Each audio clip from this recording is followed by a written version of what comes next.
కేసులో ఇప్పటికే ఢిల్లీ ప్రభుత్వంలోని కీలక నేతలు, పలువురు అధికారులు, అధికార పార్టీకి చెందిన నేతలు కూడా అరెస్ట్ అయ్యారు.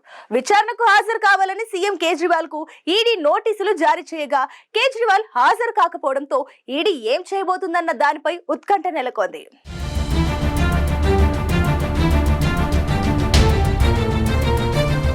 ఢిల్లీ మద్యం పాలసీ కేసులో ఈడీ నోటీసులు జారీ చేసినప్పటికీ కేజ్రీవాల్ విచారణకు హాజరు కాకపోవడానికి కారణం కేజ్రీవాల్ కు పంపిన నోటీసులను బేఖాతారు చేయడంతో ఈడీ తదుపరి ఎలాంటి చర్యలు తీసుకోనుంది? ఈడీని కేజ్రీవాల్ ఎలా ఎదుర్కోబోతున్నారు?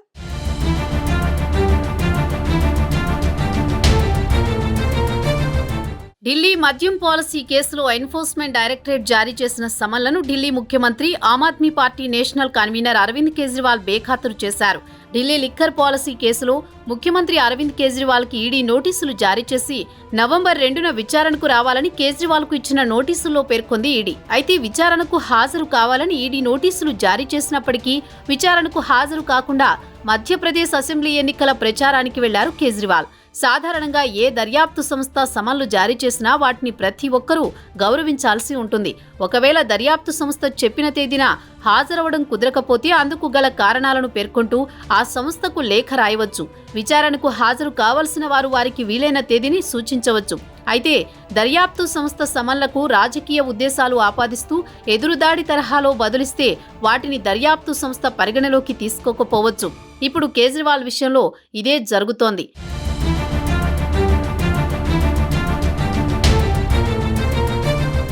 ఢిల్లీ మద్యం పాలసీ అక్రమాల కేసులో ఇప్పటికే ఢిల్లీ ప్రభుత్వంలో పలువురు అధికారులే కాదు అధికార పార్టీకి చెందిన నేతలు కూడా అరెస్ట్ అయ్యారు. వారిలో డిప్యూటీ సీఎంగా పనిచేసిన మనీష్ సిసోడియా, రాజ్యసభ సభ్యులు సంజయ్ సింగ్, ఆమ్ ఆద్మీ పార్టీ కమ్యూనికేషన్ విభాగం హెడ్ విజయ్ నాయర్ వంటి ముఖ్యులు కూడా ఉన్నారు. ఢిల్లీ నుంచి 2 తెలుగు రాష్ట్రాల వరకు విస్తరించిన ఈ కుంభకోణంలో తెలుగు రాష్ట్రాల ప్రముఖులు కూడా అరెస్ట్ అయ్యారు. ఈ వ్యవహారం ఇలా జరగడానికి చాలా పెద్ద కారణమే ఉంది.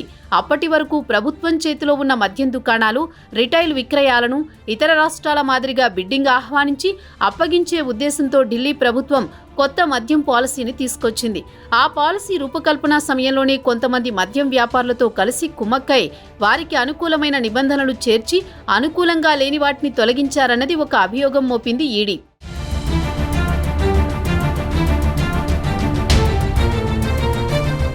కేజ్రీవాల్ ప్రభుత్వం తీసుకువచ్చిన కొత్త మద్యం పాలసీలో మార్చిన నిబంధనలు, కమిషన్ రేట్ల ద్వారా మద్యం వ్యాపారులకు కలిగే ప్రయోజనం నుంచి వాటాలు ఆమ్ ఆద్మీ పార్టీ తీసుకుందని, ఆ సొమ్మును గోవా సహా వివిధ రాష్ట్రాల అసెంబ్లీ ఎన్నికల ప్రచారంలో ఖర్చు చేసిందనేది మరో అభియోగం.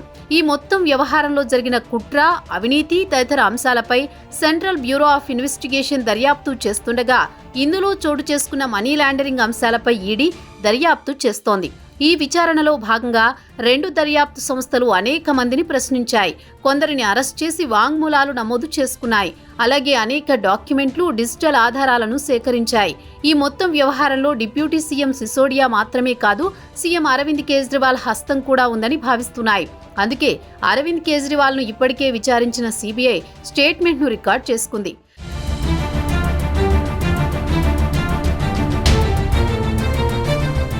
ఢిల్లీ సీఎం కేజ్రీవాల్ నివాసంలో 1-2 పర్యాయాలు సమావేశాలు జరిగాయని, ఐఫోన్, ఫేస్ టైమ్ కాల్ ద్వారా నేరుగా కేజ్రీవాల్ మాట్లాడారని కూడా దర్యాప్తు సంస్థలు దాఖలు చేసిన ఛార్జ్ షీట్లలో పేర్కొన్నాయి.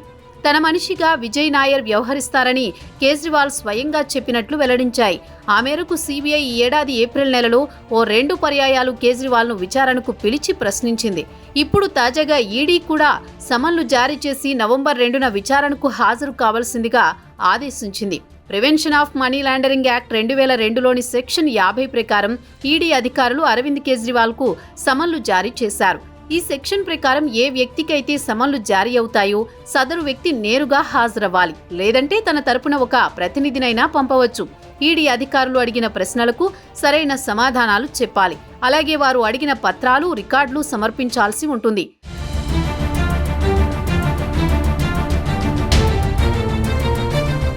అయితే ఈడీ నోటీసులు ఇచ్చినప్పటికీ కేజ్రీవాల్ అసలు విచారణకే హాజరు కాకపోగా దర్యాప్తు సంస్థకిచ్చిన సమాధానంలో సమన్లపై రాజకీయ విమర్శలు చేశారు తప్ప సహేతుకమైన కారణాలను చూపలేదు.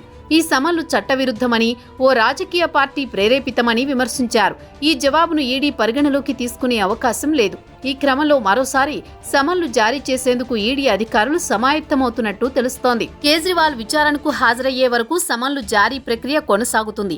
ఎంతవరకు కేజ్రీవాల్ హాజరు కాకపోతే ఈడీ ముందు 2 అవకాశాలుంటాయి. అందులో ఒకటి కేసు ట్రయల్ జరుగుతున్న కోర్టుకు వెళ్లి కేజ్రీవాల్ విచారణకు సహకరించడం లేదని చెబుతూ నాన్ బెయిలబుల్ వారెంట్ తీసుకోవడం. మరొకటి కేజ్రీవాల్ నివాసానికే ఈడీ అధికారుల బృందం వెళ్లి ప్రశ్నించి తగిన సాక్ష్యాధారాలుంటే ఆయనను అరెస్ట్ చేయడం. ఈడీ ఈ 2 ఆప్షన్లలో దేన్నైనా ఉపయోగించుకోవచ్చు.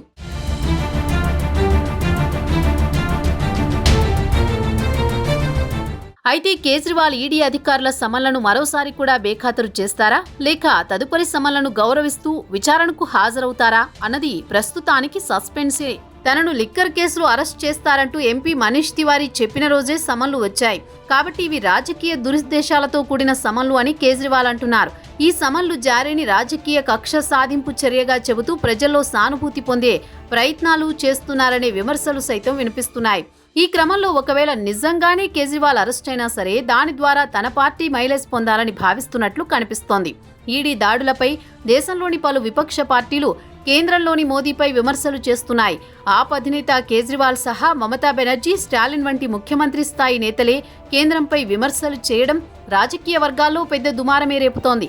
కేంద్ర దర్యాప్తు సంస్థలను దుర్వినియోగం చేస్తోందని, ప్రతిపక్ష నేతలను భయాందోళనకు గురి చేసినందుకు ఈడీ, సీబీఐలను వాడుకుంటోందనే ఆరోపణలు చేస్తున్నారు. అయితే దర్యాప్తు సంస్థల విచారణకు సహకరించి తాము ఎలాంటి నేరాలు చేయాలని నేతలు నిరూపించుకోవడం కూడా ముఖ్యమే.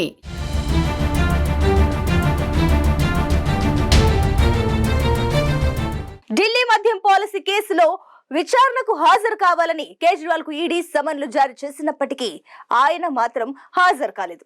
దీంతో ఈడీ మరోసారి నోటీసులు జారీ చేస్తుందా? అసలు కేజ్రీవాల్ ఈడీ విచారణకు సహకరిస్తారా లేదా అనే చర్చ మొదలైంది.